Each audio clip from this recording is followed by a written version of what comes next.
Carmelo wants a championship. I get it. Everybody wants a championship, right? But you have to also understand, if you're Carmelo Anthony, how you got to where you are.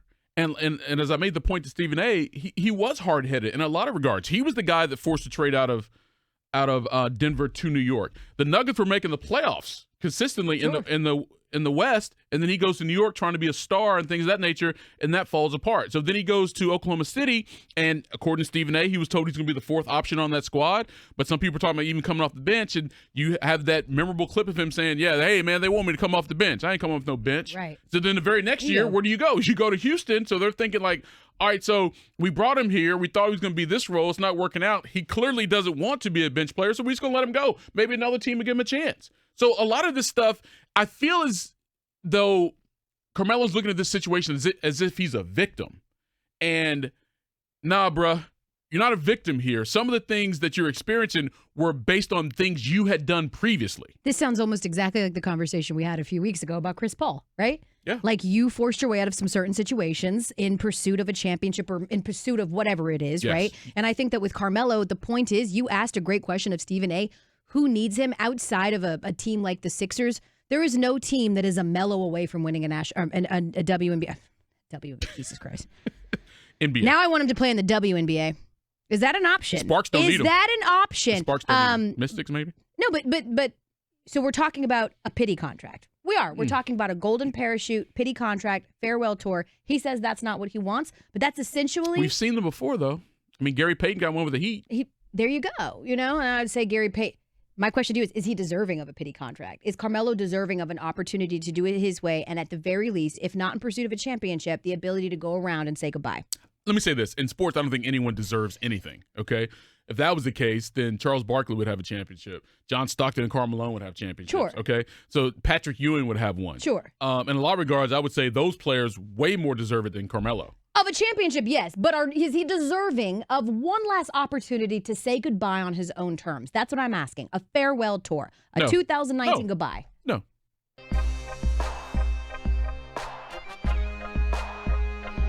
Quarterback Tom Brady gets a 2-year contract extension. The Patriots have given Tom Brady an $8 million raise. Tom Brady's going to play until he's 50. I mean, we're all day to day if you think about it. I mean, none of us are really promised anything. There's never been a player at the age of 42 to play 16 games in a season at quarterback. I mean, I'm trying to do the best I can do today. He's one of the most respected players in the history of professional sports, not just for the Patriots now, not just for the NFL. Have I earned it? I don't know. You guys, that's up for talk show debate. The Stephen A. Smith Show on ESPN Radio is presented by Progressive Insurance. Guests on the Stephen A. Smith Show appear via the Shell Pennzoil Performance Line. Stephen A. Smith Show on ESPN Radio and ESPN News. Dan Graca sitting in for Stephen A. And if you missed any of my opening segment, go check it out on demand in the Stephen A. Smith podcast, brought to you by the Capital One Quick Silver Card, earning unlimited 1.5% cash back on every purchase everywhere. What's in your wallet? And ESPN Radio is also presented by Progressive Insurance. It's making it easy to bundle your home and car insurance. Talking football, talking everything brewing around training camp and the National Football League. I mentioned Andrew Luck before we went to the break. Indianapolis had a phenomenal season last year. One of the surprise teams, really, the NFL. And remember, first 6 weeks of the season, they were not playing good football. It looked like it was going to be one of those rebuilding years again with a new coach and Frank Reich and just getting everybody back on the same page. Andrew Luck getting back in there under center and working off all the rust from missing as much time as he did. And then they caught fire. And a lot of it had to do with the strength of that draft class, of course, led by Darius Leonard and Quentin Nelson. And they had a phenomenal year. Were able to go out there and actually win a postseason game and make some noise. And we went into the offseason with Andrew Luck. If you're a Colts fan, you felt a little bit confident here because this was the first time in quite a while where he wasn't going to have to be either having a surgery, rehabbing a surgery, making sure that he was getting himself back into playing football shape. Things could go about almost normal as you would expect an offseason to go. And then we get to camp. And then we get to the time when you're expected to see these guys out there, full systems go, getting ready for the start of the season, and Andrew Luck can't go out there and sling it around because he's dealing with a lingering calf issue. Then we come to find out that this is something that's been bothering him since April. Now, I don't have to remind you if you're a sports fan.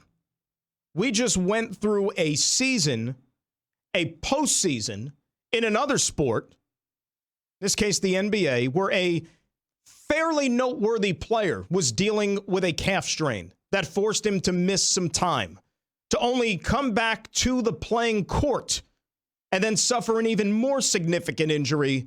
Of course, what happened with Kevin Durant. Now, I'm not a doctor. I don't believe the two are related. We haven't heard that the same thing could potentially go down here with Andrew Luck. The Colts are being as cautious as possible because time is on their side right now. Remember, they're not going to play a game until what? September the 8th, September the 9th, whenever that first Sunday is in the National Football League. So we have about a month. And Andrew Luck, this is not his first time around the block.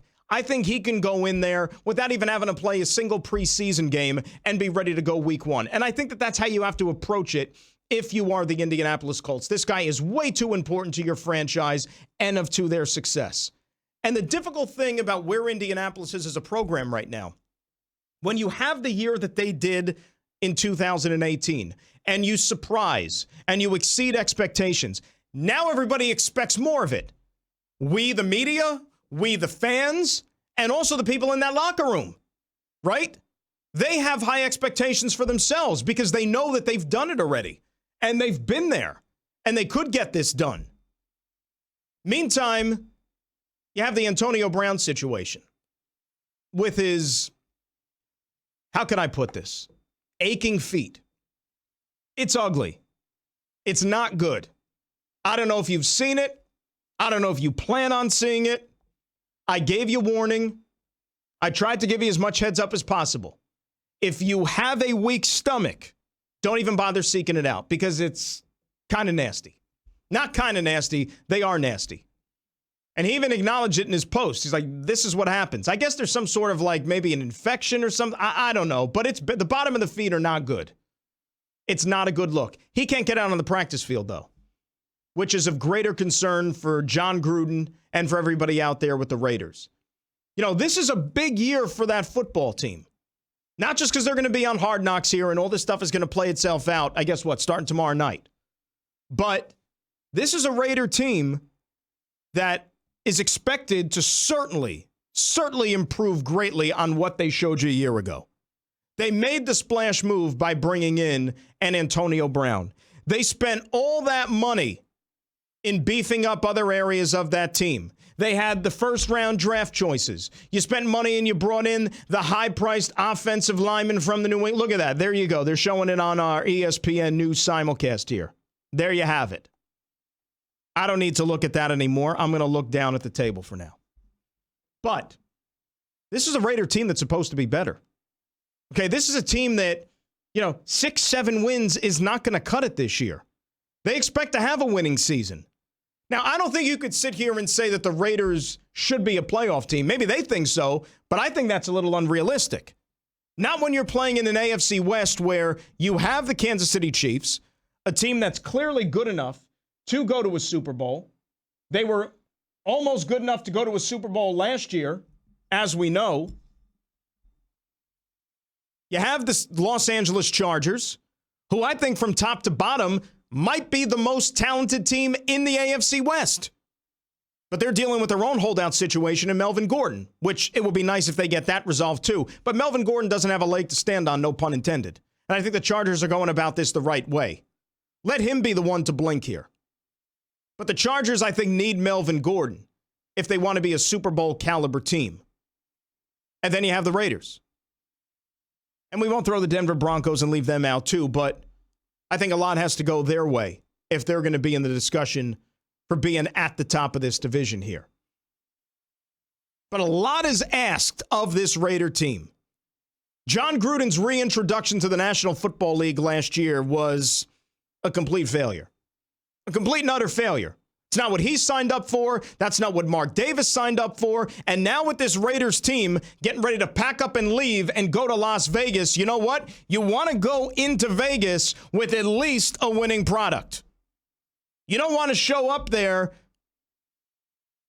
off a 2-14.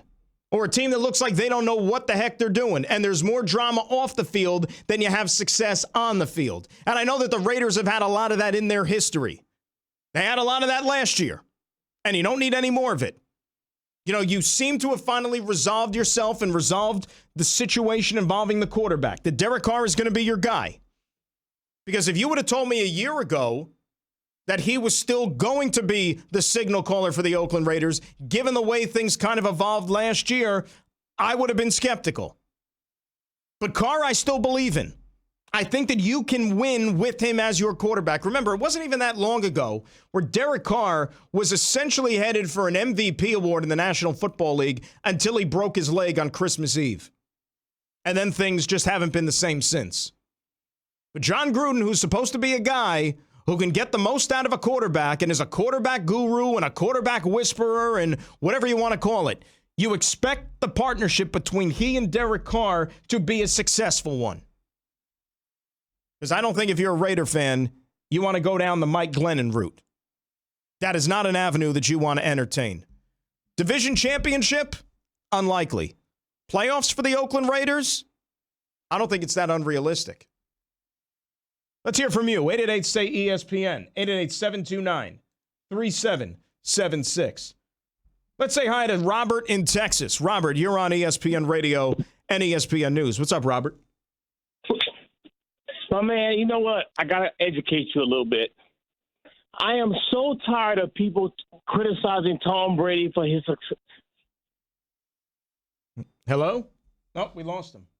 I was waiting to get educated there for a second. I'm surprised. I was looking forward to the education. Andrew in D.C. is up next. Andrew, you're on the Stephen A. Smith Show. How are you? Hey, I'm good. How are you? Good, Andrew. So I got a question about the running back situation in New York right now with Le'Veon Bell. I remember hearing rumors about him wanting to get traded by, I believe it's Gase. And so obviously he's still with the Jets right now, and he's going to get a lot of volume this year. Do you still see him being the number one back in the NFL if he has a high volume this year? Number one back in the NFL is asking a lot, only because you have a couple of other good running backs in the NFL. You got another running back in the same city who might have that title by the end of the year, in Saquon Barkley. But, you know, Zeke Elliott, if he ever gets into camp with the Cowboys, is going to have a big year. I think the question mark to me, and in a weird way, I would probably put him on a list of guys that have something to prove in 2019. What about Todd Gurley? The way things ended last year, the questions surrounding the state of his knee right now, how explosive can he be? That's a wild card there. But do I think that Le'Veon Bell, if he's healthy, is still one of the top 2-3 running backs in the league? Yes. And the way that the Jets plan on using him, he's going to see a lot of the football. Not just in the running game, but I think in the pass game too. Because Le'Veon Bell could end up being the best friend of Sam Darnold as we move through this season. And that is a great luxury to have if you're a second-year quarterback like Darnold, who most expect, including myself, to take a quantum leap in year number 2 under Adam Gase in this system. Having a healthy and a productive Le'Veon Bell is going to make that much easier. Let's say hi to Jose in Virginia. Jose, you're on ESPN Radio and ESPN News. Hey, what's going on, Dan? What's up, Jose? Not much, man. Hey, first of all, I'm from Virginia, but I'm a Beantown boy. I'm from Boston. So the first thing, I got 2 quick questions, man. First one is, do you think any other team in NFL going to have the same legacy, even though it's not over, like the Patriots had?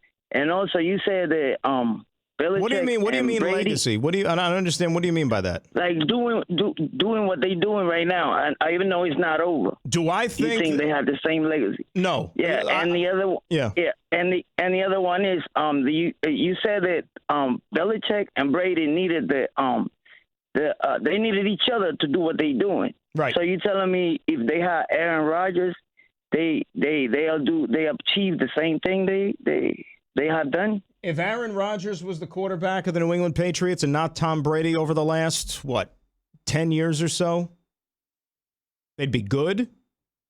They'd be successful. I don't know how many Super Bowls they'd win, to be honest with you. They'd win a couple. But Brady, again, has the ability to rise to the occasion and make the throws when necessary. Look at the AFC Championship game last year. Look at the Super Bowl game.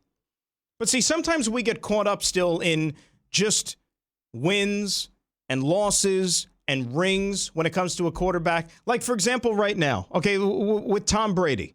He's got 6 Super Bowl championships, right? If the Seattle Seahawks don't do arguably the dumbest thing in the history of the Super Bowl and throw that pass at the 2-yard line and get picked off by Malcolm Butler instead of just giving it to Marshawn Lynch so he walks into the end zone, chances are the Patriots don't win that game, and Tom Brady has one less Super Bowl. Is he any diminished of a quarterback because of that? Right? Like, he did everything he was supposed to do. He gave his team the lead, and it was the defense that let Seattle go all the way down the field, and then we're this close to surrendering the lead again. Would that have been any more diminishing for Tom Brady's legacy if he had one less Super Bowl? You know, things like that. It's not just what he does. And that's why, again, yes, he's the quarterback. It's a quarterback-driven league. It's the most important position, but it is a team game. It's the offense, it's the defense, it's the special teams, it's the coaching. We'll get more into this. Plus, I'll give you a list of some names that I think have a lot to prove in the NFL for the 2019 season. Dan Grassa sitting in for Stephen A. on the Stephen A. Smith Show, ESPN Radio and ESPN News. The Stephen A. Smith Show is being brought to you by Barbasol. Hey, sports fans. Barbasol is offering you a chance to score big when you join the Barbasol Shave Club. Grab your premium starter kit for just $1.99 today with code SHAVE at Barbasol.